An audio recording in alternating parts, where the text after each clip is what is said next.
Okay, so now let's go on to the sciatic nerve.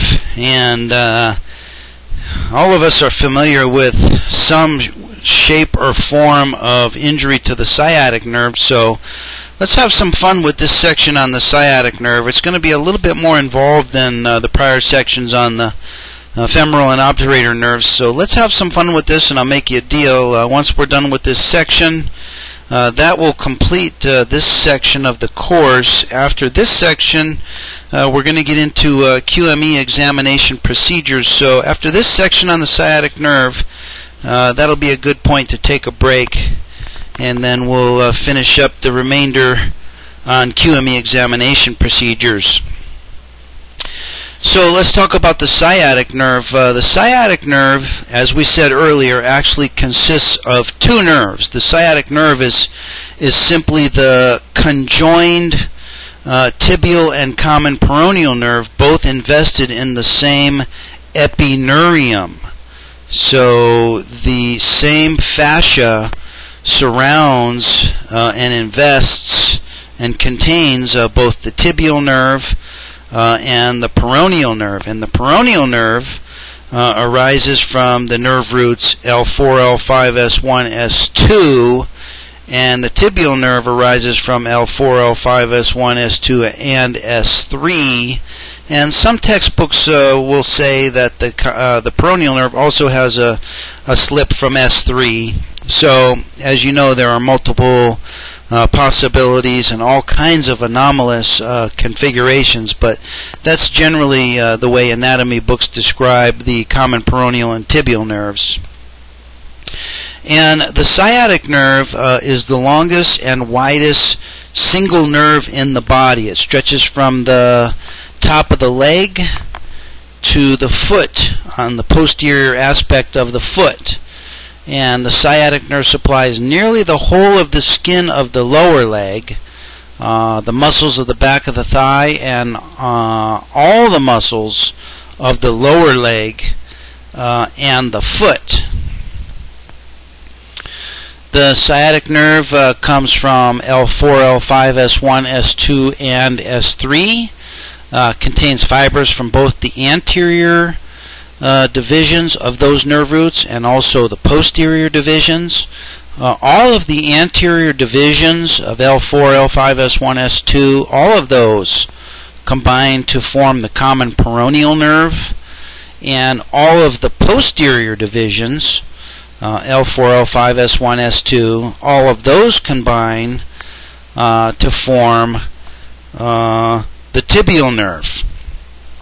And recall that the anterior and posterior divisions of those nerve roots, those are divisions of the nerve roots after the nerve root has already divided one time into anterior and posterior primary rami after it's exited the neuroforamen as a spinal nerve root. So if you just think about that in reverse order, the spinal nerve roots come off the spinal cord at the L4, L5, S1, S2, and S3 levels, and those nerve roots descend a long way in the spinal canal, and then the dorsal and ventral roots join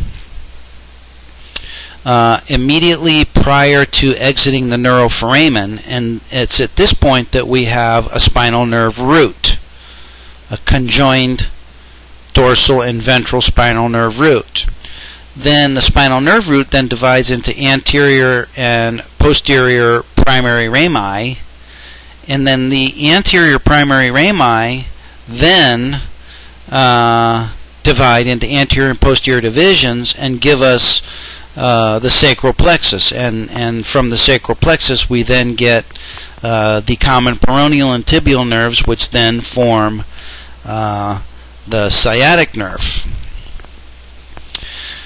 So the sciatic nerve gives off sensory branches, gives off articular branches, gives off muscular branches, and we'll talk about each of these as we go. The articular branches arise from the upper part of the nerve and supply the hip joint perforating the posterior part of the hip joint capsule.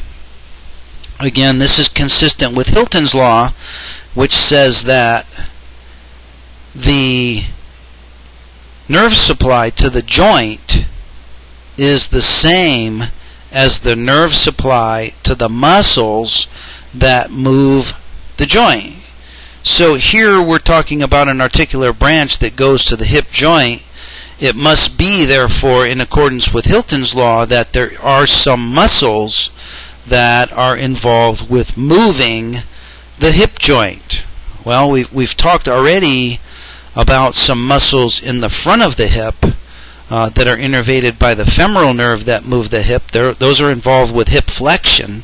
That would be the iliacus and the psoas. And we said that the femoral nerve gives an articular branch to the hip joint. We said that the obturator nerve gives a articular branch to the hip joint because the obturator nerve innervates muscles that move the hip joint, particularly in hip joint adduction. Well, here we have articular branches coming from the sciatic nerve, and as we're going to see, the muscles that move the hip joint that are innervated by the sciatic nerve are involved with hip joint extension. And we'll talk in a while about the gluteus medius and all of the hamstring muscles, which are hip joint extender muscles. The muscular branches of the sciatic nerve, known as the rami muscularis again, are distributed to the following muscles of the lower limb. They're distributed to the biceps femoris, and remember that the biceps femoris have both long and short heads.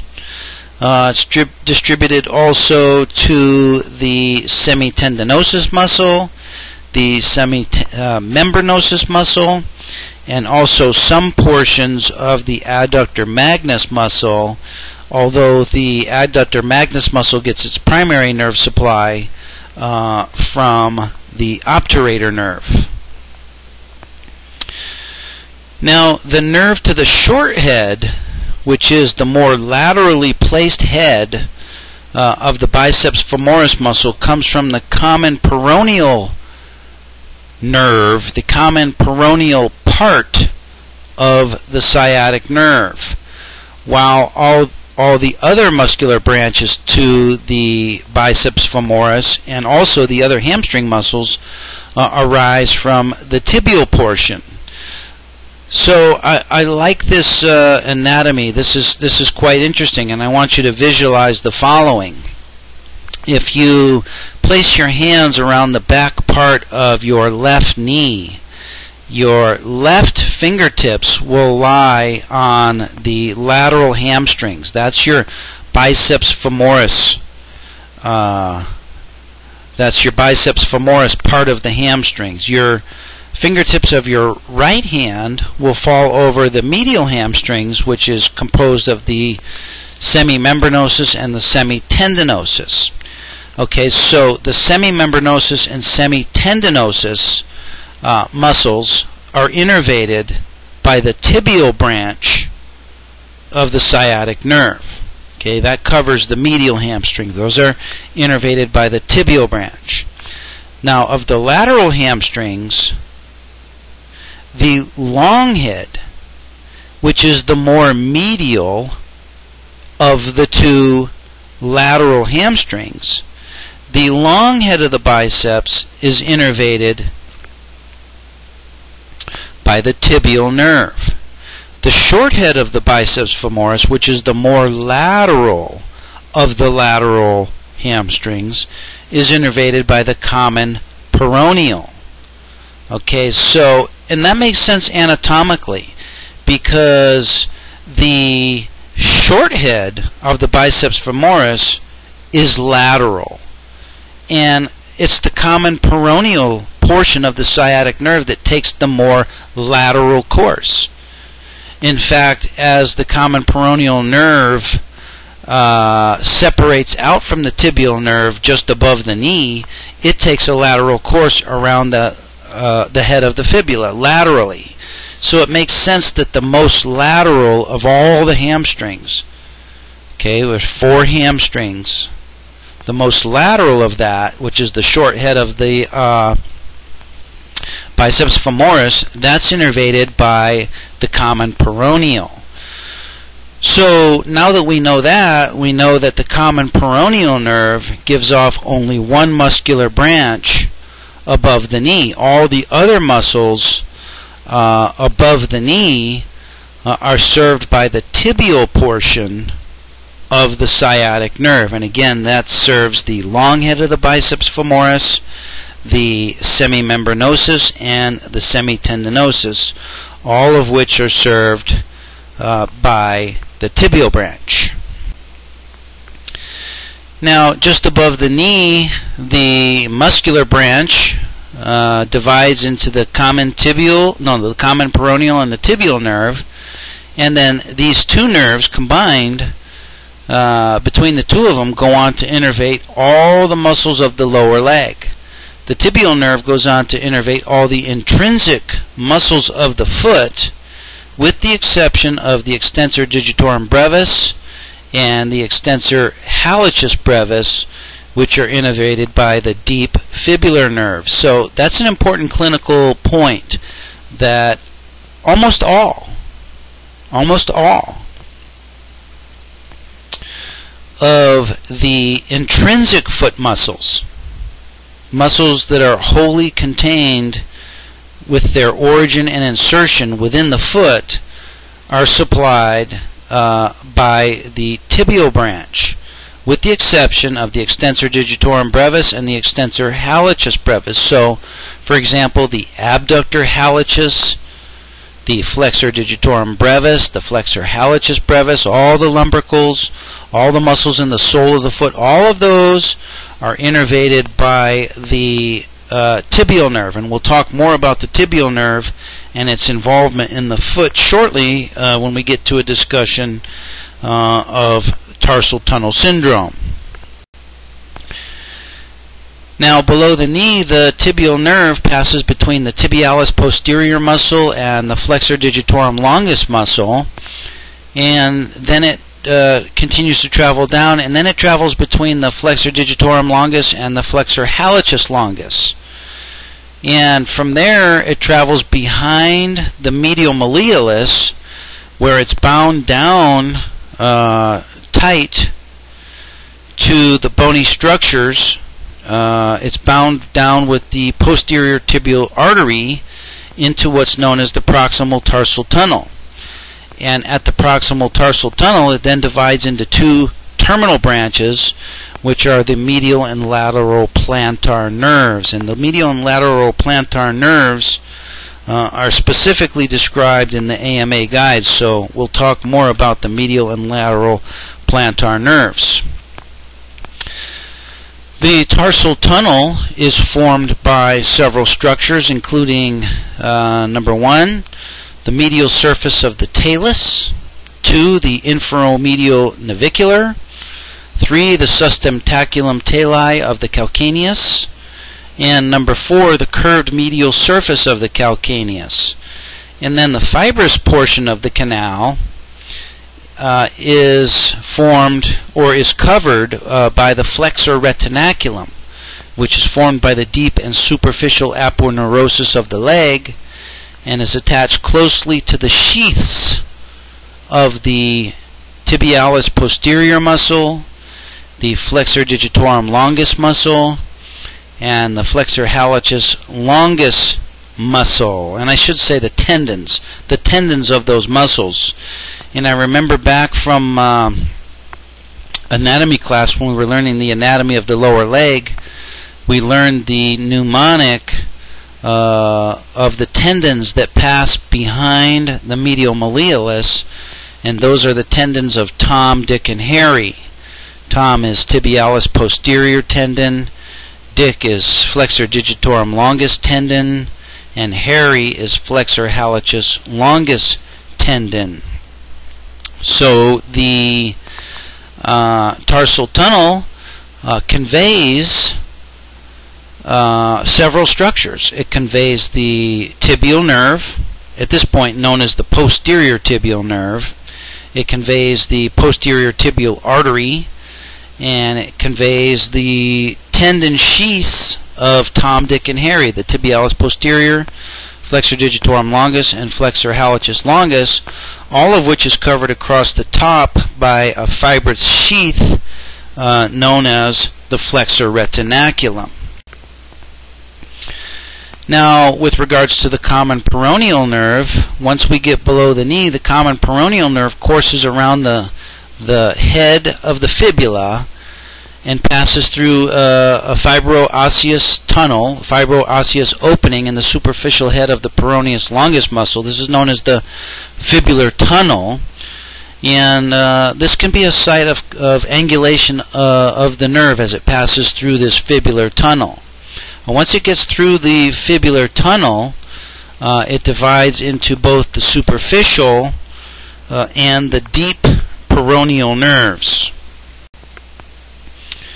The superficial peroneal nerve has both sensory and motor functions. The first of it, first leg of this nerve gives off motor branches to the peroneus longus and peroneus brevis muscles, and once it gives off its motor branches to the peroneus longus and peroneus brevis, it then travels down the leg and pierces the deep fascia to become superficial at about the distal third of the anterior leg. So here it becomes superficial. That's why it's called the superficial peroneal nerve. And from here on out, it's totally sensory. And here it splits into two terminal branches, passes anterior to the ankle, and from here it provides sensory innervation to the dorsum of the foot, particularly the great toe, the dorsum of the great toe, and the first toe, with a pure patch or an autonomous zone that's purely superficial peroneal nerve found at the first web space between the great toe and the second toe. On the other hand, the deep peroneal nerve, this is a motor nerve now. The deep peroneal nerve descends between the anterior tibialis and the extensor hallucis longus, giving off muscular branches to both of those, both the anterior tibialis and the extensor hallucis longus, and then also gives off muscular twigs to the extensor digitorum longus and also the peroneus tertius muscles. And so this provides some of the basis for some of the common manual muscle tests that we do in relation to both L5 nerve root and also motor testing of either the common peroneal or deep peroneal nerve, and that involves testing the extensor hallucis longus and also the extensor digitorum longus muscles, and we'll discuss more of those as we go along. The sensory branches coming off the sciatic nerve up high and largely derived from S1 and S3 is the posterior femoral cutaneous nerve, and I alluded to the posterior femoral cutaneous nerve earlier. This provides for sensation to the posterior aspect of the thigh, from the gluteal crease to behind the knee to the central upper calf. The lateral sural cutaneous nerve lateral sural cutaneous nerve is derived from L4, L5, S1, and S2. This provides for sensation to the lateral aspect of the lower leg, from the lateral knee to the lateral malleolus and the lateral two toes. This is a common site for sensory testing, is the lateral two toes. That's innervated by the sural nerve. Coming from the S1 and S2 nerve roots, we have the sural cutaneous nerve. This provides sensation to the posterolateral aspect of the calf. Recall that the posteromedial aspect of the calf is served by the saphenous nerve, which is the continuation of the femoral nerve. So that pretty much covers most of the circumference of the lower leg between the saphenous nerve and the lateral surocutaneous nerve, with the remainder of the lower leg being served by the surocutaneous nerve. And the surocutaneous nerve is pretty much limited to a thin stripe on the lateral aspect of the calf, and then down into the lateral aspect of the foot.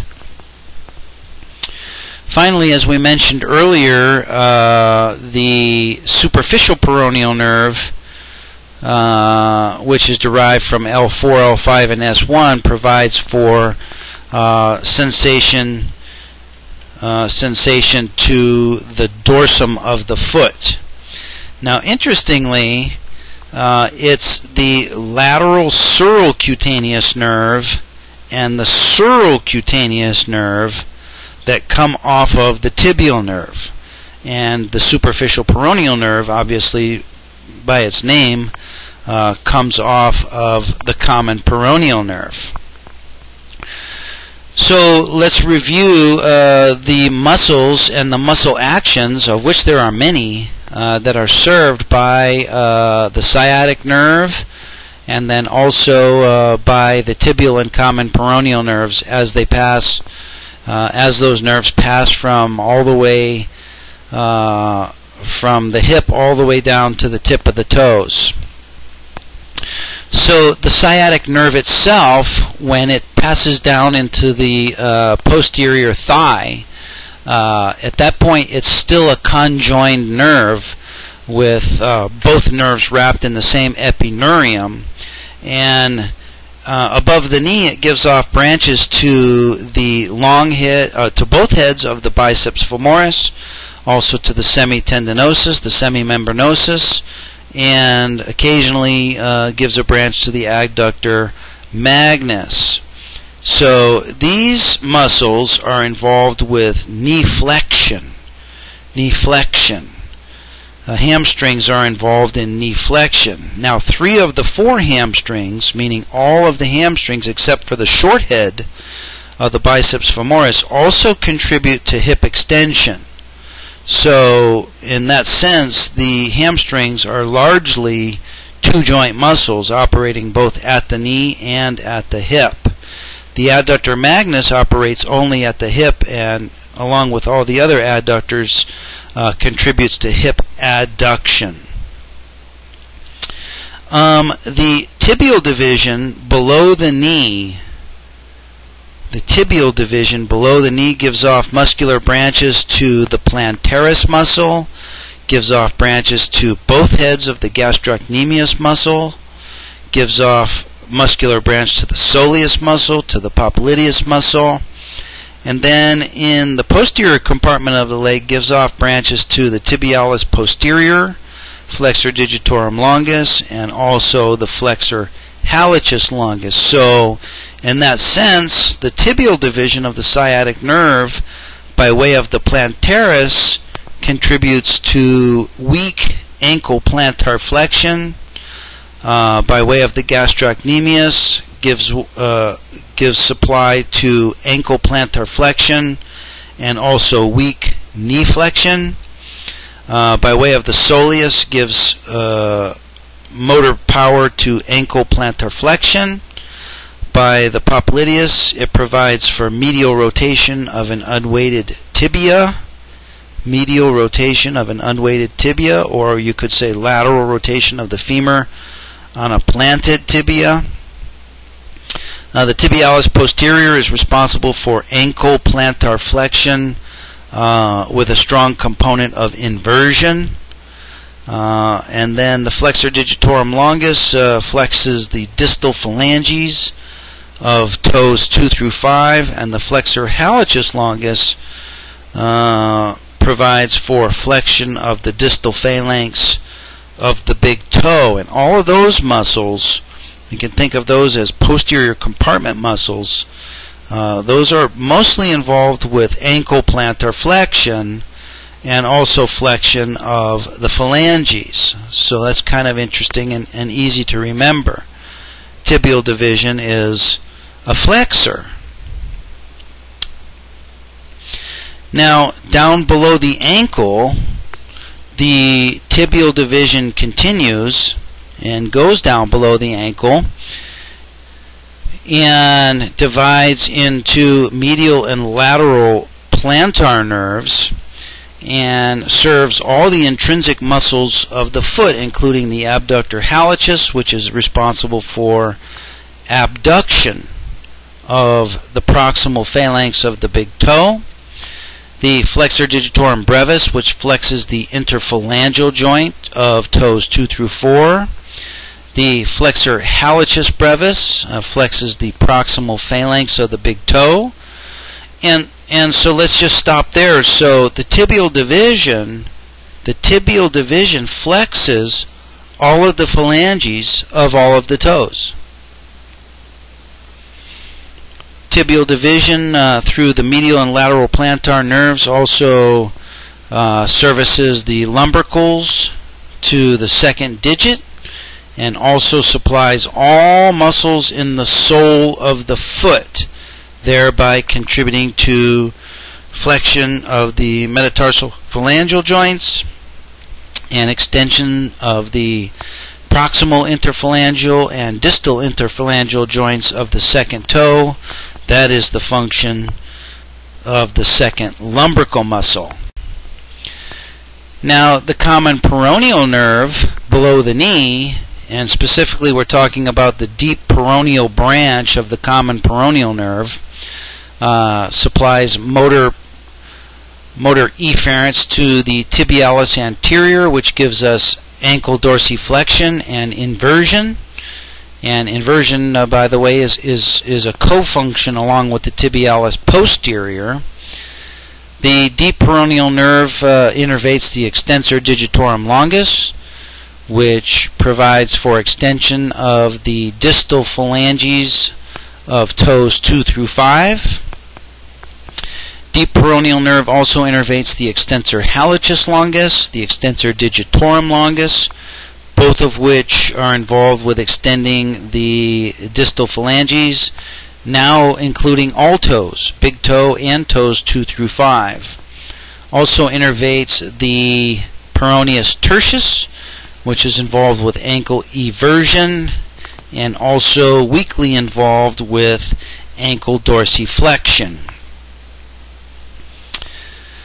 The superficial peroneal nerve innervates the peroneus longus and peroneus brevis. Both of those are involved with strong ankle eversion and weakly involved with ankle plantar flexion. The sensory portions of the sciatic nerve include the posterior femorocutaneous nerve, the lateral surocutaneous nerve, the surocutaneous nerve, and the superficial peroneal superficial peroneal nerve. Probably the most clinically significant of these is the superficial peroneal nerve, which supplies sensation to the dorsum of the foot. Now, the AMA guides do describe each of these nerves, so it's important to know their distributions. Into the foot, the posterior tibial nerve divides out into at least 3 branches. One is the medial calcaneal branch.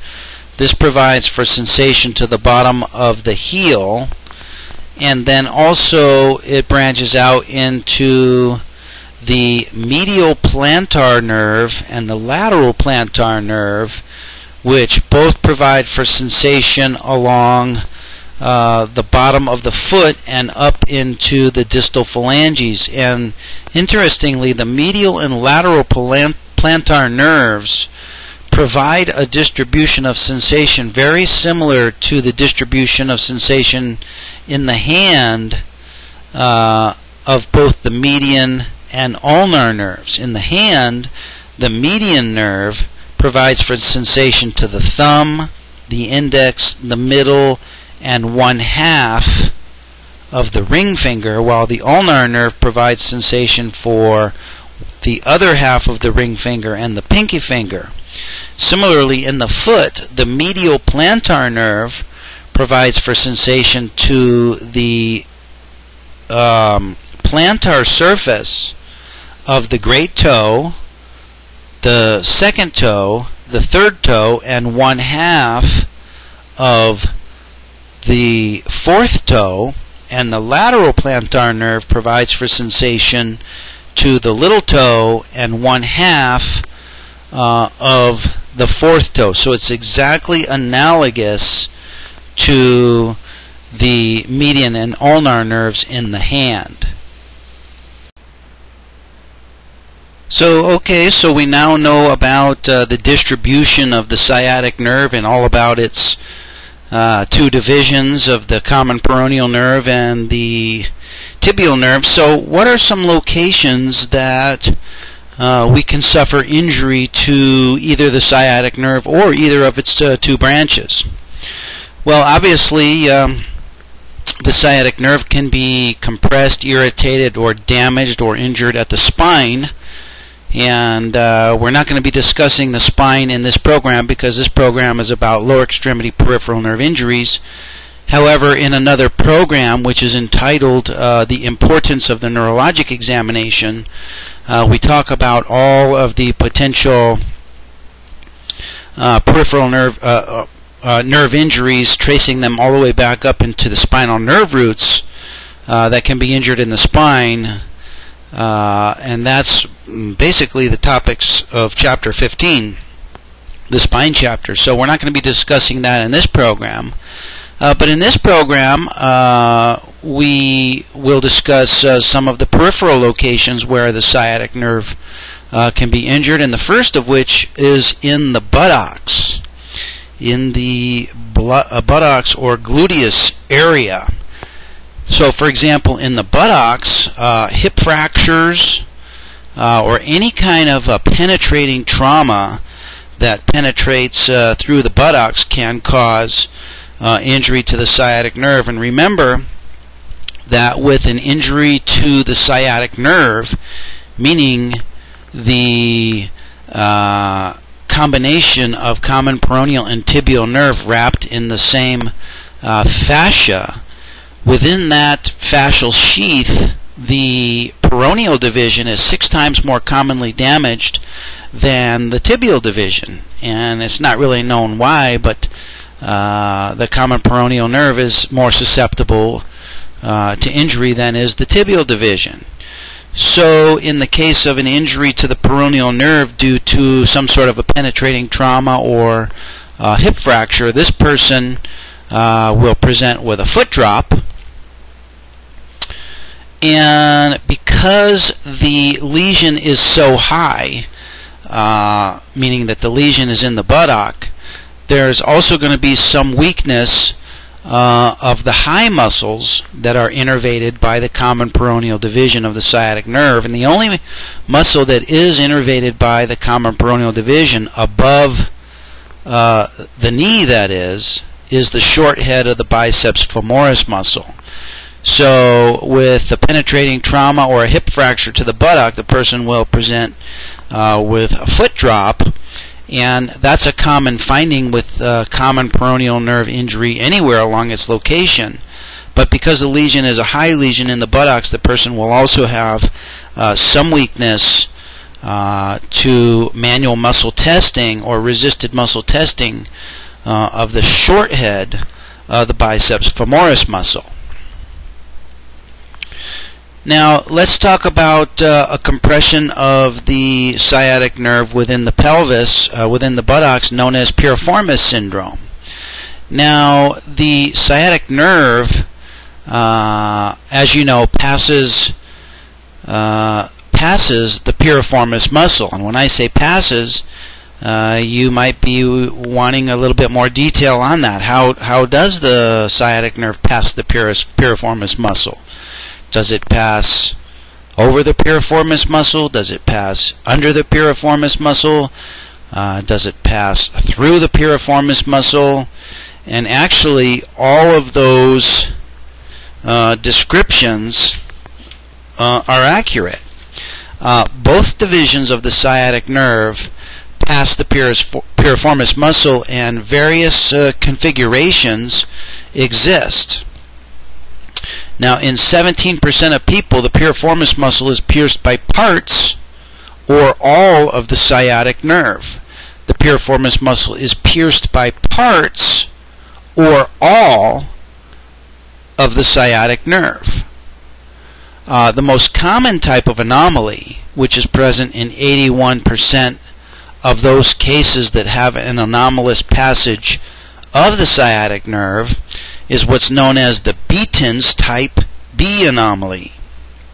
In the Beaton's type B anomaly is when the common peroneal nerve, the common peroneal division of the sciatic nerve, pierces through the substance of the piriformis muscle, while simultaneously the tibial division of the sciatic nerve passes beneath or underneath the piriformis muscle. So if the so-called normal configuration of the piriformis of the sciatic nerve is to pass underneath the piriformis muscle, a Beaton's type B anomaly is when the two divisions of the sciatic nerve, the common peroneal division and the tibial division, are not yet conjoined, are not yet invested in the same fascia, and those separate divisions go their separate ways, with the common peroneal division piercing through the substance of the piriformis muscle. Now, in the vast majority, generally about 90% of people, the sciatic nerve exits the greater sciatic foramen below the piriformis muscle. But in 7.1% of people, the nerve demonstrated anterior and posterior divisions, which pass through a divided piriformis muscle. So that's the Beaton's type B anomaly. In 2.1% of those cases, the divided nerve passed above and below an undivided muscle. Okay, so this is yet another anomalous configuration. The Beaton's type B configuration showed that the common peroneal nerve was penetrating the substance of the belly of the piriformis muscle. In this unnamed type of anomaly that occurs in 2.1% of cases, the common peroneal and tibial divisions are divided. However, now the common peroneal division passes superiorly to the piriformis muscle, and the tibial nerve passes underneath the tibial muscle. The piriformis muscle.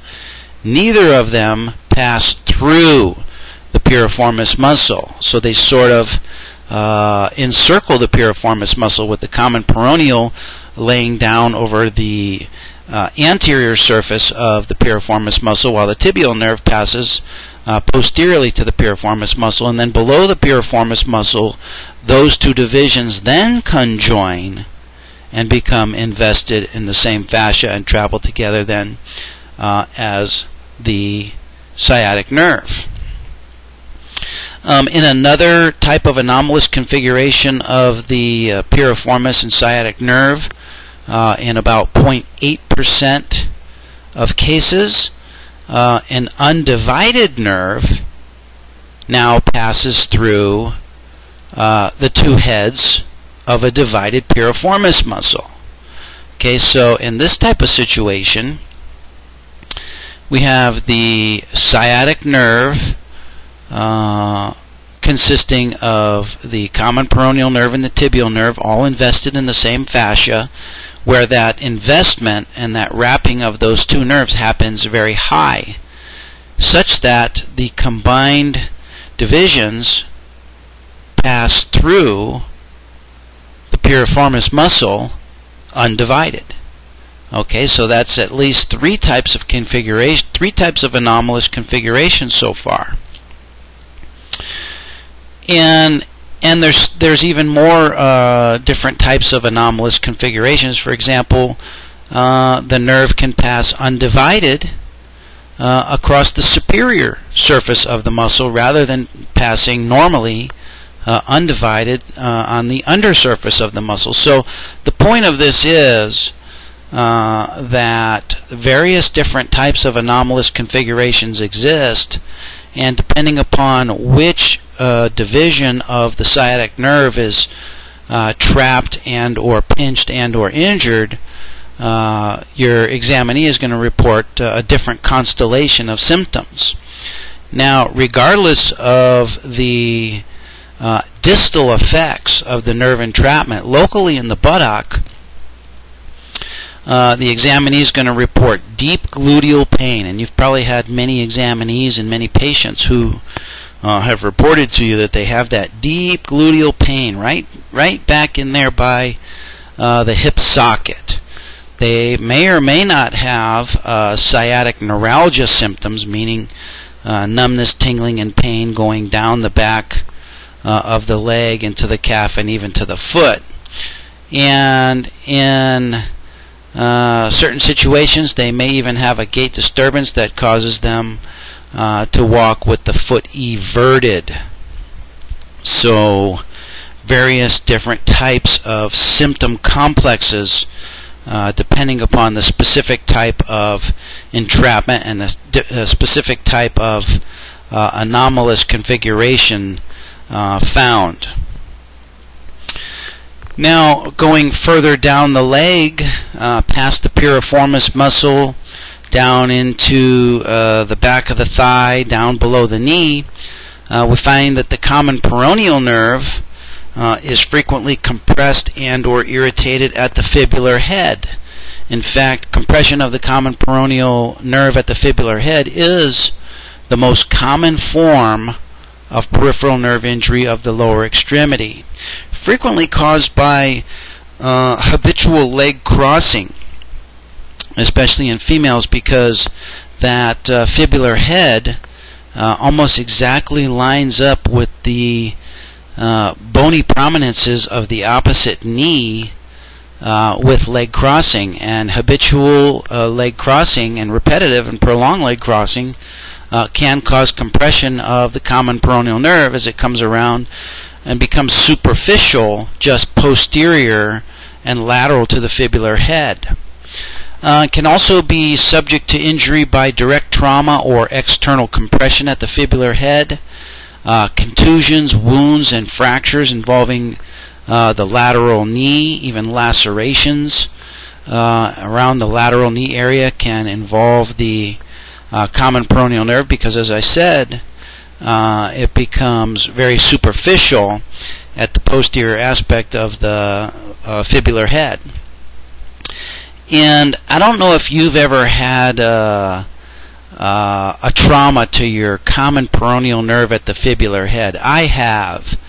And if you haven't, you've probably beat the odds, because the nerve is superficial there. And just as if you can tweak your ulnar nerve at the elbow, meaning you can hit your funny bone at the elbow, because the ulnar nerve is superficial at the elbow, similarly you can strike your common peroneal nerve at the superficial fibular head. And I've done that myself. One time, I think it was about a year ago, I was in a gym, and I was in the locker room, and the benches where you sit in the locker room were close to each other, with some space in between neighboring benches.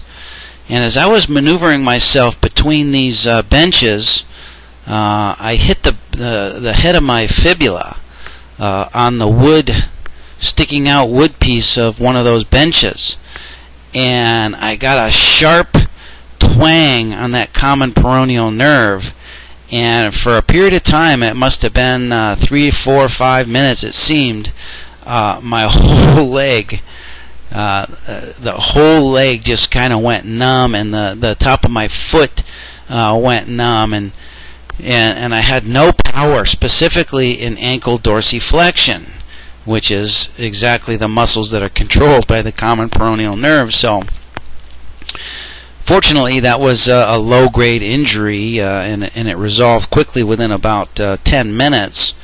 But I got a real good first-hand knowledge of the distribution of the common peroneal nerve. Other mechanisms of injury of the common peroneal nerve include ankle sprains, if those ankle sprains involve a fracture of the proximal fibula, knee dislocations, even any injury around the knee has the potential to affect the common peroneal nerve as it wraps around the knee. And there's a named condition known as strawberry picker's palsy that describes a compression of the common peroneal nerve due to prolonged squatting. So prolonged knee flexion while weight bearing puts pressure on the common peroneal nerve as it passes by the head of the fibula. Then continuing down from the head of the fibula, as the common peroneal nerve and the tibial nerve take different directions, the posterior tibial nerve can become compressed, and the most common location for posterior tibial nerve injury is distal to the ankle. Distal to the ankle in what's known as the tarsal tunnel. So irritation distal to the ankle can be due to external compression, such as from fibrosis, from a ganglion cyst, from lipomas that grow in the region of the ankle. Sometimes a varicose vein can put external compression on the posterior tibial nerve and cause problems that way. Tenosynovitis of tendons that pass through the tarsal tunnel can cause external compression on the nerve. And any kind of tendinitis or partial or complete rupture of the medial tendons, thickenings of the neural sheath known as neurilemomas, any kind of external compression on the nerve as it passes through the tarsal tunnel can cause compression on the posterior tibial nerve at the ankle. Other risk factors for irritation or pathology of the posterior tibial nerve include, of course, diabetes, rheumatoid arthritis, and then foot deformities, including heel varus or heel valgus. And you might want to start including an inspection of heel varus or heel valgus in your examination procedure. And then also risk factor includes varicosities of the posterior tibial veins, and that's actually much more common than you might think. Even though you look in the ankle area and you don't see superficial varicose veins, sometimes you can detect the varicosities by light palpation over and below the medial malleolus area where the posterior tibial nerve passes. So on physical examination, what kind of findings will we find in the presence of sciatic nerve injury, or in the presence of common peroneal nerve injury, or in the presence of posterior tibial nerve injury? Well, if the injury occurs in the pelvis, remember that it's the common peroneal division that's 6 times more likely injured than is the tibial division. So in that case, we assume that in the event of a common peroneal nerve injury, we're going to have weakness and wasting of the short head of the biceps femoris muscle. And this is what differentiates a high lesion from a lesion lower down, such as in the back of the leg or such as at the fibular head, because the branch to the short head of the biceps femoris comes off the sciatic nerve prior to the separation of the sciatic nerve into the common peroneal and the tibial nerves. With piriformis syndrome, Robinson in 1947 was the first to describe 6 classic diagnostic findings for piriformis syndrome. He stated that in most cases you would find a history of trauma to either the sacroiliac and or gluteal regions. Number 2, you would find pain at the ipsilateral sacroiliac joint, at the greater sciatic notch, and at the piriformis muscle. In many cases, this is a type of pain that radiates down the limb and even causes difficulty walking. So again, here's another example of gait disturbance being caused by peripheral nerve injury. Robinson described a diagnostic finding including acute exacerbation of pain by stooping or lifting, and moderate relief of pain by traction in a supine position, and that's traction of the leg, long axis traction of the leg, in order to provide some stretch and relief on the piriformis muscle itself. To palpation, you'll feel a palpable sausage-shaped tender mass over the piriformis muscle on the painful side. And you've probably noted that before in your physical exam of poking around in the buttocks region. There's a hard nodule that seems to stand up and be painful when you press on it with moderate thumb pressure. You'll have a positive leg sag sign, a positive straight leg raise sign as the sciatic nerve gets entrapped over or underneath the piriformis muscle. And then also, depending upon the duration of the injury, there may or may not be atrophy of the gluteal muscle or the gluteal muscles. And that would be something to detect on observation and palpation. With physical examination maneuvers, you're going to find with piriformis syndrome, you're going to have a positive spasm test. And that is with the patient supine on the examining table, you firmly and quickly invert the feet, and the examinee will report sharp pain in the buttocks, perhaps pain that radiates down the back of the thigh or the calf. With internal rotation of the femur with combined straight leg raising maneuver, or internal rotation of the femur with the hips and knees flexed to 90 degrees, this will also reproduce buttock and posterior thigh pain. Piriformis strength testing will reproduce pain. And you'll find a positive hip abduction test. And positive hip abduction test, the hip abduction test can be done either supine or side lying. Side lying would be on the uninvolved side, and you simply take the involved leg, flex it far enough forward so that it's able to clear the edge of the table, and allow that leg to adduct across the midline of the body, and that quick stretching on the piriformis muscle may reproduce radiating, either local or radiating pain. If the common peroneal nerve is injured at the fibular head, because this now qualifies as a low lesion, we're going to see that the short head of the biceps femoris is spared, and pain may or may not be always present. With an advanced injury, we're going to see a gait disturbance due to paretic or paralyzed ankle dorsiflexors, basically we call that a drop foot, correct? And so the gait disturbance that accompanies a drop foot is both twofold. Number one, there's a high steppage gait in order to allow the toes to clear the ground.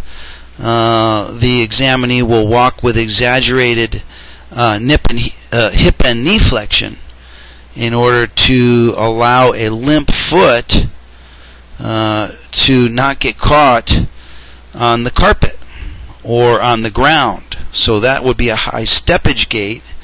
And then on contact of the foot with the ground, due to loss of eccentric control of the ankle dorsiflexors, and primarily we're talking about the tibialis anterior, but also to a lesser extent the extensor hallucis longus and even the extensor digitorum longus, the examinee will demonstrate a slappage foot as the toes come slapping down uncontrolled to the ground. With the fibular head, we'll also have a weakness of the extensor digitorum brevis, and we'll have a loss of sensation to the dorsum of the foot. Specifically, have a loss of sensation almost pathognomically to the first web space between the great toe and the second toe. Then continuing down the foot, if the tibial nerve is injured in the tarsal tunnel, what kind of symptoms is that going to cause? Well, examinees will report diffuse vague discomfort. They may report pain or burning or tingling or numbness on the plantar surface of the foot.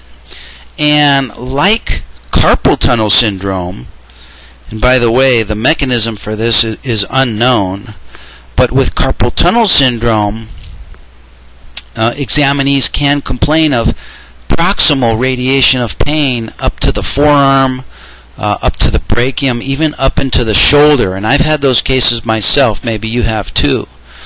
Well, with entrapment of the tibial nerve in the tarsal tunnel, examinees could complain of proximal radiation of pain, typically to the medial leg area.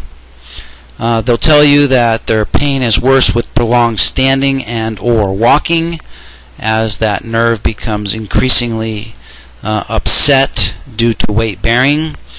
Though they will report night pain, and they will report that sometimes the pain is even unrelated to weight bearing.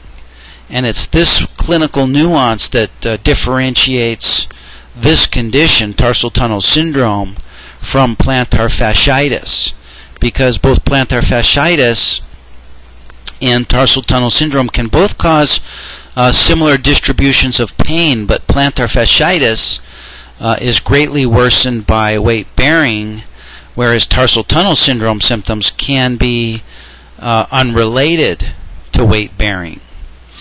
And many times examinees or patients will tell you that their pain seem to correlate with the onset of use of orthotics, because those orthotics change the mechanics of how the foot operates, and perhaps even provide compression and stresses on new tissues in and around the heel and in and around the ankle that may be sufficient to anger or irritate the tibial nerve as it passes through the tarsal tunnel.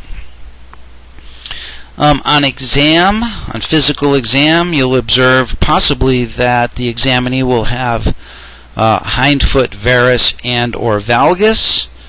They'll have possible varicosities in the tarsal tunnel. They may have swelling of the tarsal tunnel. They may have skin changes. And why do you think there would be skin changes? Well, skin changes, also known as trophic changes, are a result of compression of the autonomic fibers passing down and into the posterior tibial nerve.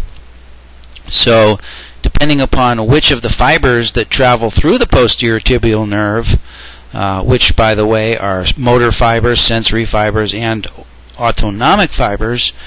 We may even get local skin and or trophic changes.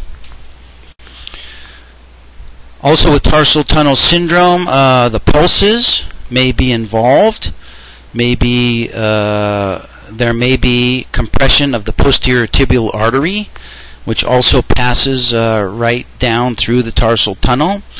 And so you may detect either a diminution or an absence of the pulse of the posterior tibial artery. There may be patchy numbness in the distribution of the medial or lateral plantar nerves, or possibly of the calcaneal nerves that encircle the medial and lateral aspects of the calcaneus. Because dorsiflexion and inversion and eversion movements of the ankle increase tarsal compartment pressure, they may report that pain is exacerbated or reproduced with dorsiflexion, inversion, or eversion, and those are some passive maneuvers that you would want to include in your physical examination.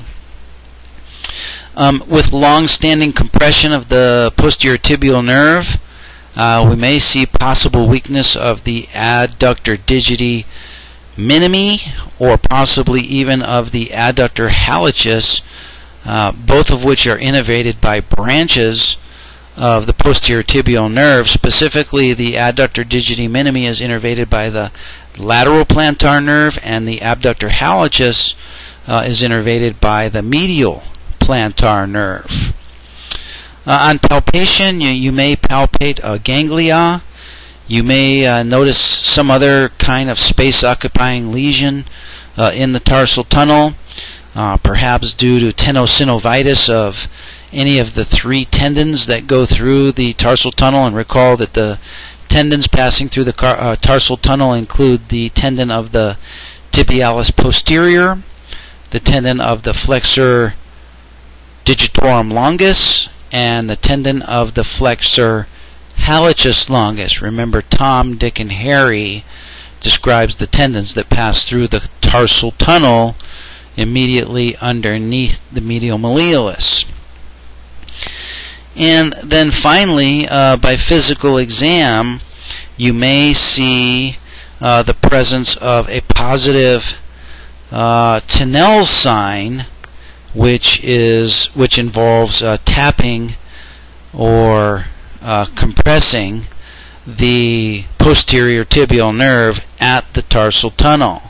This would generally be done either with the tip of your finger or with a reflex hammer. And so you would just tap around the tarsal tunnel with moderate hammer pressure to see if you can elicit a response from the patient that reproduces their complaint. Another physical examination maneuver analogized from the examination procedures for carpal tunnel syndrome is known as the Dirkhan's compression test. Now, with regards to carpal tunnel syndrome, with the Dirkhan's compression test, you simply take both of your thumbs and you apply steady and sustained pressure over the flexor retinaculum of the wrist to compress the median nerve as it passes underneath in through the carpal tunnel. With tarsal tunnel syndrome, same maneuver. You take both of your thumbs and apply pressure over the flexor retinaculum of the ankle, and apply direct pressure over the posterior tibial nerve as it passes through the tarsal tunnel. And generally you want to hold this pressure for about 60 seconds before you conclude that the maneuver is negative. You may get a positive response in less than 60 seconds, but if you don't, you want to continue to compress the nerve for about 60 seconds before you conclude that the test is negative.